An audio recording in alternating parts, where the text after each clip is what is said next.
What Victoria's Secret did perfectly is it attracted both. It was such a well done thing because it attracted both men and women. I did a case study to really understand where Victoria's Secret came from, and it's a really cool story. So it first was started by this guy, Roy Raymond, coming into the 60s and 70s, maybe even before that, but men would traditionally buy lingerie for their wives or for their girlfriends. And he found that the shopping experience didn't match what he was purchasing it for. It was very like sterile, kind of department store-ish like experiences, but it didn't have that sexiness, which is what you want, that kind of that full-blown experience. So he went and created this concept in California called Victoria's Secret. And Victoria came from the Victorian understanding of when kind of undergarments became like a fashionable thing and like what was under the garment. So it's kind of this like speaking to like traditional female femininity and like what happens kind of beneath the wares.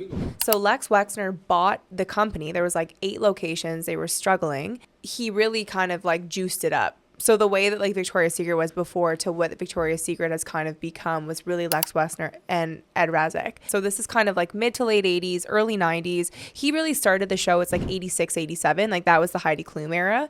And you really started seeing women making stronger buying decisions, entering into the workforce. And it was first with the catalog. Like they generated such an insane amount of revenue by putting these models that were like naked in lingerie under the auspice of like you're buying something at like the Sears catalog. One of the things I was reading, it was like one of the most read magazines by men. And it was hilarious because it was like literally only lingerie. And that's what they did so well, is like they were so obsessive about who they picked for the show. It meant something. The proportions were crazy. Like you had to be super tall, tiny waist, big bust, gorgeous face, but they did hire people of all races. They celebrated beauty. But in all races.